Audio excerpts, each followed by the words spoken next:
নমস্কাৰ বন্ধু বান্ধৱীসকল মই জ্যোতিষিকাই আপোনালোকৰ মাজলৈ পুনৰ এটা নতুন ভিডিঅ' লৈ আহিছোঁ আজিৰ এই ভিডিঅ'টোত কিছুমান অতি গুৰুত্বপূৰ্ণ প্ৰশ্নৰ বিষয়ে মই আলোচনা কৰিম আহকচোন পলম নকৰি আজিৰ এই ভিডিঅ'টো আৰম্ভ কৰোঁ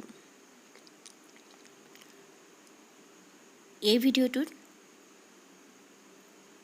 গুৰুত্বপূৰ্ণ প্ৰশ্নসমূহ দিয়াৰ উপৰিও একেবাৰে শেষত মই দুটা 4 মাৰ্কছৰ প্ৰশ্নৰ উত্তৰ আপোনালোকৰ মাজলৈ লৈ আহিছোঁ গতিকে ভিডিঅ'টো শেষলৈকে চাব বুলি আশা ৰাখিলোঁ যিহেতু শেষত দুটা মোষ্ট ইম্পৰ্টেণ্ট কুৱেশ্যনৰ এনসাৰ দিয়া হৈছে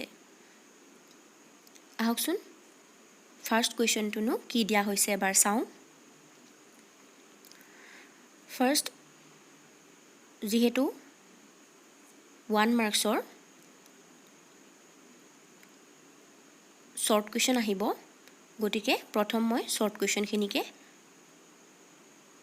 আলোচনা কৰোঁ ফাৰ্ষ্ট কুৱেশ্যনটো দিছে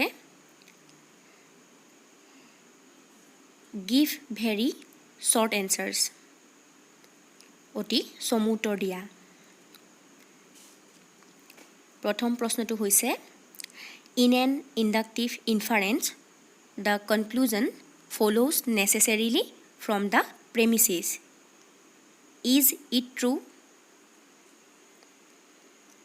আগমনত আশ্ৰয় বাক্যৰ পৰা অনিবাৰ্যভাৱে সিদ্ধান্ত নিহিত হয় এইটো সত্যনে নেক্সট কুৱেশ্যনটো দিয়া হৈছে what is the subject matter of logic তৰ্ক বিজ্ঞানৰ বিষয়বস্তু কি নেক্সট কুৱেশ্যনটো দিয়া হৈছে what is the essence of induction আগমনৰ মূল লক্ষণ কি নেক্সট কুৱেশ্যনটো দিয়া হৈছে give an example of bad analogy দুঃসাদৃশ্য অনুমানৰ এটা উদাহৰণ দিয়া নেক্সট কুৱেশ্যনটো দিয়া হৈছে does analogy depend on law of causation সাদৃশ্যমূলক অনুমানে কাৰ্যকাৰণ বিধিৰ ওপৰত নিৰ্ভৰ কৰেনে নেক্সট কুৱেশ্যনটো দিয়া হৈছে what is the ideal of ethics নীতিবিদ্যাৰ আদৰ্শ কি নেক্সট কুৱেশ্যনটো দিছে the paradox of induction is connected with the principle of the uniformity of nature is it true আগমনৰ বিৰোধাভাস প্ৰকৃতিৰ একৰূপতা বিধিৰ লগত সংযুক্ত কথাটো শুদ্ধনে নেক্সট কুৱেশ্যনটো দিয়া হৈছে how many kinds of induction are there and what are they আগমন কেই প্ৰকাৰৰ আৰু কি কি নেক্সট কুৱেশ্যনটো দিয়া হৈছে what kind of proposition does scientific induction establish বৈজ্ঞানিক আগমনে কোন প্ৰকাৰৰ বচন প্ৰতিষ্ঠা কৰে নেক্সট কুৱেশ্যনটো দিয়া হৈছে ফিল ইন দ্য ব্লেংক খালী ঠাই পূৰ কৰা Mill's paradox of induction is said to commit the fallacy of ডেছ মিলৰ আগমনাভাসত ডেছ দোষ ঘটিছে নেক্সট কুৱেশ্যনটো হৈছে what is the meaning of the Latin word mores Latin ভাষাৰ মোৰ্ছ শব্দটোৰ অৰ্থ কি নেক্সট কুৱেশ্যনটো দিছে what is the ground of unscientific induction অবৈজ্ঞানিক আগমনৰ ভিত্তি কি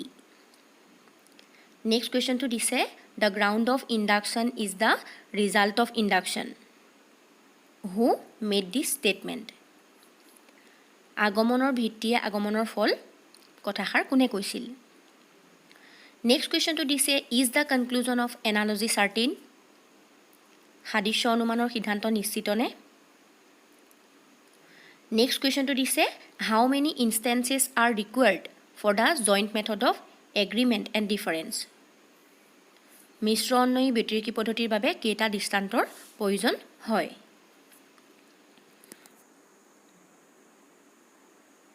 নেক্সট কুৱেশ্যনটো দিছে from which Sanskrit root the word dharma is derived.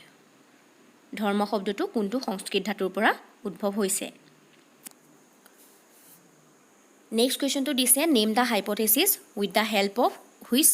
The planet Neptune was discovered কি প্ৰকাৰৰ প্ৰকল্পৰ সহায়ত নেপচুন গ্ৰহ আৱিষ্কাৰ কৰা হৈছিল নেক্সট কুৱেশ্যনটো দিছে how many types of verification are there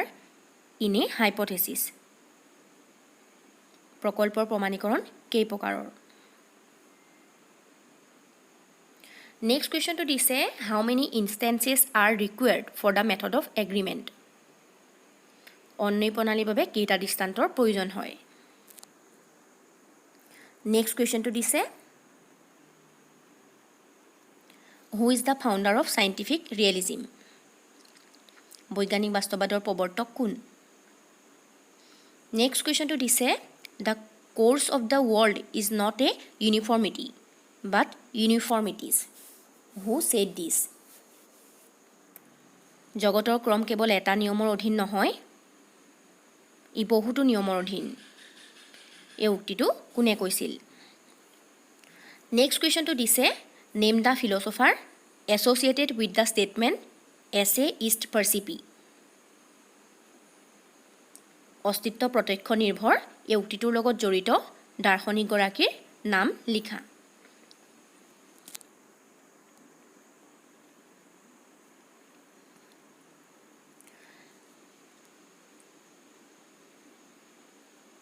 next কুৱেশ্যনটো দিছে name the philosopher who said the statement thought and reality R at bottom identical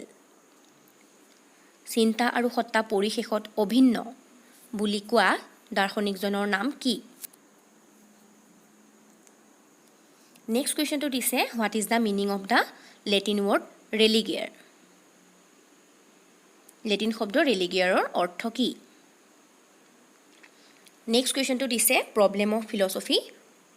who wrote this book problem of philosophy এই গ্ৰন্থখন কোনে লিখিছিল নেক্সট কুৱেশ্যনটো দিছে give an example of primary quality মুখ্য গুণৰ এটা উদাহৰণ দিয়া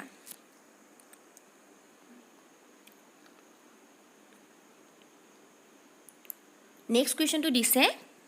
is ethics a positive science নীতিবিদ্যা বিষয়নিষ্ঠ বিজ্ঞান হয়নে নেক্সট কুৱেশ্যনটো দিছে give one example of non Morrell action অনৈতিক কৰ্ম এটা উদাহৰণ দিয়া নেক্সট দিছে religion is morality touched with emotions who said this ধৰ্ম হ'ল আৱেগস্পৰ্শিত নৈতিকতা কথাষাৰ কোনে কৈছিল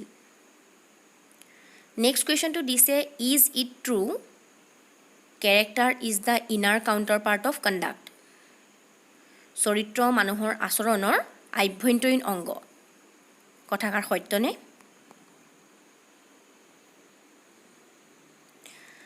নেক্সট কুৱেশ্যনটো দিছে অল মেন আৰ লাফিং animals is this proposition a verbal or a real proposition সকলো মানুহে হাঁহিব পৰা প্ৰাণী এই বচনটো শাব্দিক নে যথাৰ্থ এইখিনি আছিলে 1 মাৰ্কছৰ কুৱেশ্যন এতিয়া আহোঁ 2 মাৰ্কছৰ ইম্পৰ্টেণ্ট কুৱেশ্যনখিনিলৈ আৰু একেবাৰে শেষত মই আলোচনা কৰিম দুটা অতি গুৰুত্বপূৰ্ণ প্ৰশ্নৰ উত্তৰ গতিকে ভিডিঅ'টো শেষলৈকে চাই থাকিব নেক্সট 2 মাৰ্কৰ কুৱেশ্যনটো হৈছে ডিফাইন ইণ্ডাক্টিভ লিপ আগমনাত্মক জাপ বা আগমনাত্মক সংকটৰ সংজ্ঞা দিয়া নেক্সট কুৱেশ্যনটো দিছে ডিফাইন চাইণ্টিফিক ইণ্ডাকশ্যন বৈজ্ঞানিক আগমনৰ সংজ্ঞা দিয়া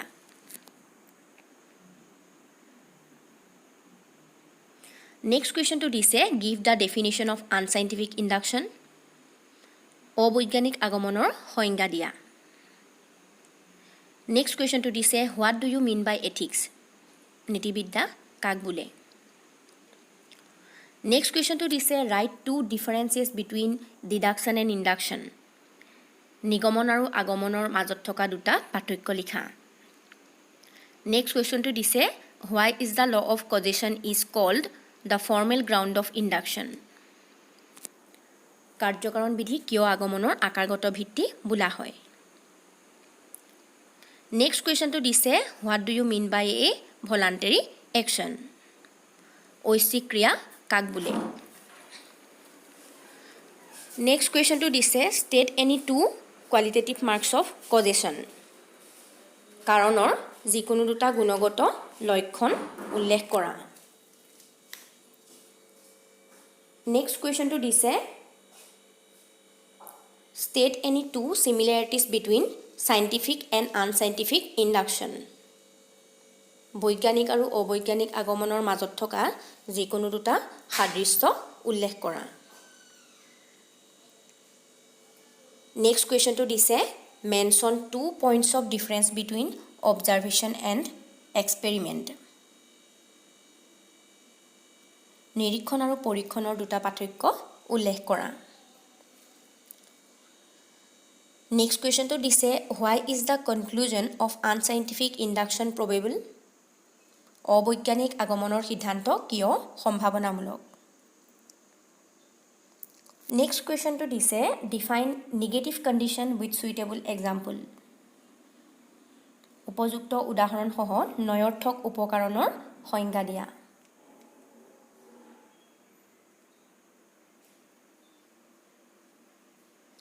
নেক্সট কুৱেশ্যনটো দিছে ডিফাইন পজিটিভ কণ্ডিশ্যন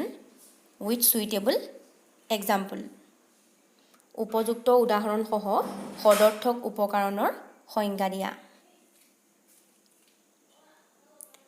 নেক্সট কুৱেশ্যনটো দিছে why is ethics called normative science নীতিবিদ্যাক কিয় আদৰ্শনিষ্ঠ বিজ্ঞান বুলি কোৱা হয়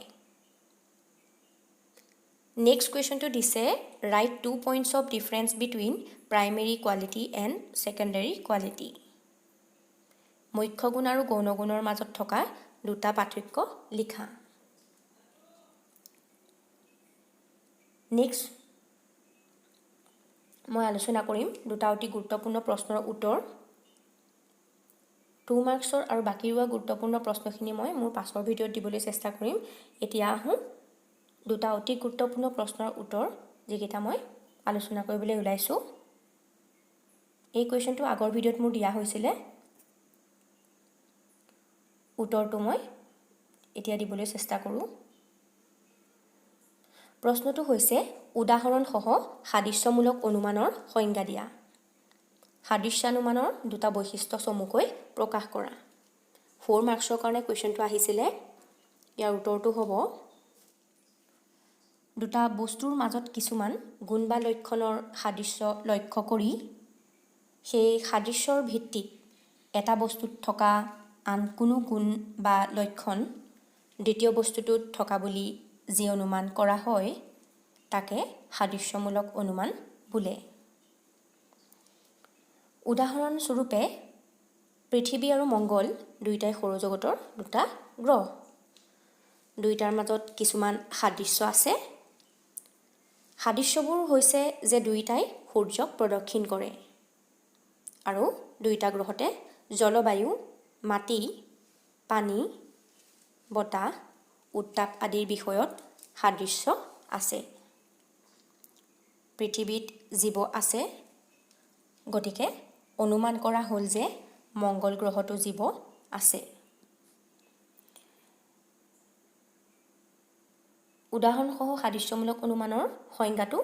এইখিনিলৈকে আলোচনা কৰা হ'ল তাৰ লগতে যেহেতু দি থোৱা আছে প্ৰশ্নটোত সাদৃশ্যানুমানৰ দুটা বৈশিষ্ট্য চমুকৈ প্ৰকাশ কৰা সাদৃশ্যানুমানৰ বৈশিষ্ট্য মই মোৰ আগৰ ভিডিঅ'ত আলোচনা কৰি থোৱা হৈছে বাবে ইয়াত পুনৰবাৰ দিয়া নাই এতিয়া আহোঁ একেবাৰে শেষৰটো প্ৰশ্নলৈ এই কুৱেশ্যনটো বাৰে বাৰে আহি থাকে প্ৰশ্নটো হৈছে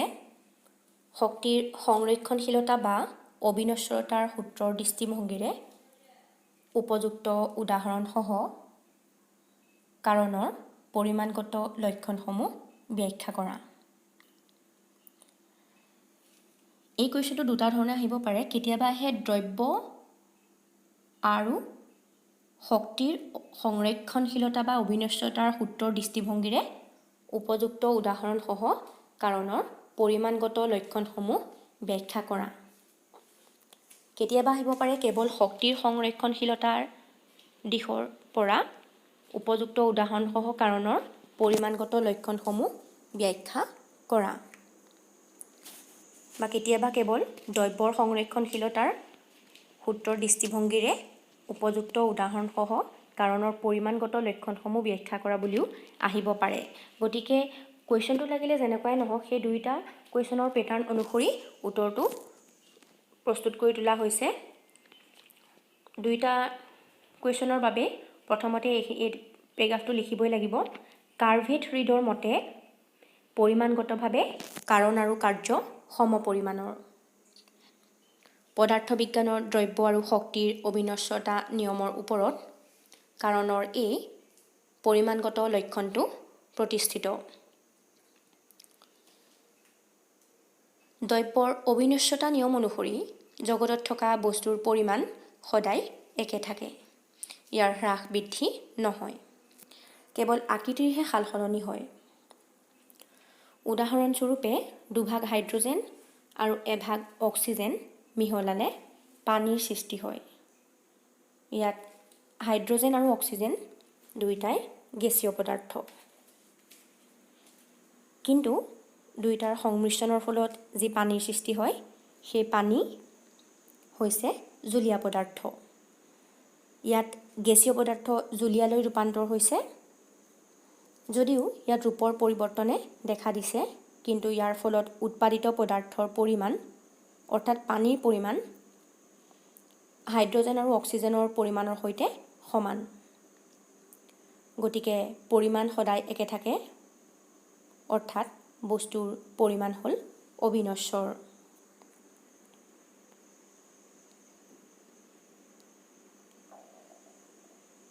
যিহেতু কুৱেশ্যনটোত শক্তিৰ সংৰক্ষণশীলতাৰ দৃষ্টিভংগীৰে উপযুক্ত উদাহৰণসহ কাৰণৰ পৰিমাণগত লক্ষণ বৰ্ণনা কৰিবলৈ দিছে, গতিকে যিটো প্ৰশ্ন মই দি থৈছোঁ শক্তিৰ সংৰক্ষণশীলতাৰ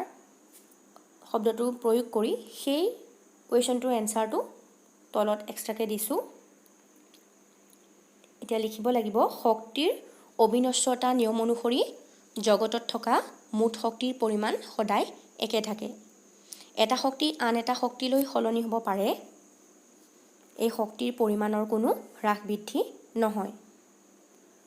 উদাহৰণস্বৰূপে চলি থকা মটৰ গাড়ী এখনৰ গতি যেতিয়া বন্ধ হয় তেতিয়া এনে লাগে যেন ইয়াৰ গতিশক্তিৰ অৱসান ঘটিছে। প্ৰকৃততে ইয়াত গতিশক্তি তাপশক্তিলৈ ৰূপান্তৰিত হৈছে। শক্তিৰ ক্ষেত্ৰতো কাৰণত থকা শক্তিৰ পৰিমাণ আৰু কাৰ্যত থকা শক্তিৰ পৰিমাণ একে। শক্তিৰ ৰূপান্তৰৰ ফলত কাৰ্যৰ উৎপাদন হয়। পৰিমাণগতভাৱে কাৰণ আৰু কাৰ্য সমতুল্য। এইখিনিয়ে আছিলে আজিৰ ভিডিঅ'টোত। নিশ্চয় আপোনালোকে হয়তো বুজিব পাৰিছে। প্ৰশ্নটো দুই ধৰণে আহিব পাৰে বা জইন কৰিও আহিব পাৰে। যদিহে দ্ৰব্যৰ অবিনশ্বৰতাৰ নিয়ম অনুযায়ী দিয়ে তেতিয়াহ'লে আপোনালোকে ফাৰ্ষ্ট পেৰাগ্ৰাফটোত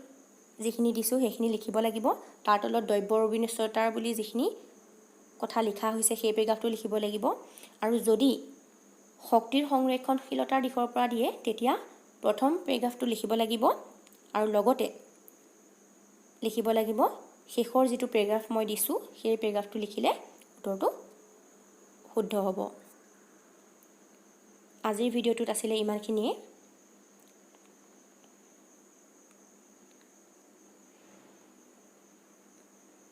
ভিডিঅ'টো চাই কেনেকুৱা পালে কমেণ্ট কৰি জনাবলৈ নাপাহৰিব। ভিডিঅ'টো ভাল লাগিলে বন্ধু বান্ধৱীসকলক শ্বেয়াৰ কৰিব বুলি আশা ৰাখিলোঁ। আৰু যিসকলে প্ৰথমবাৰ আজি এই ভিডিঅ'টো চাই আছে সেইসকলে মোৰ চেনেলটো ছাবস্ক্ৰাইব কৰি ৰাখিব, যাতে আগলৈও এনেধৰণৰ ভিডিঅ' মোৰ পৰা পাই থাকে। এই কুৱেশ্যনখিনি আপোনালোকে কৰি চাব, কিবা নোৱাৰা থাকিলে কমেণ্ট কৰি জনাব পাৰিব। মই মোৰ নেক্সট ভিডিঅ'ত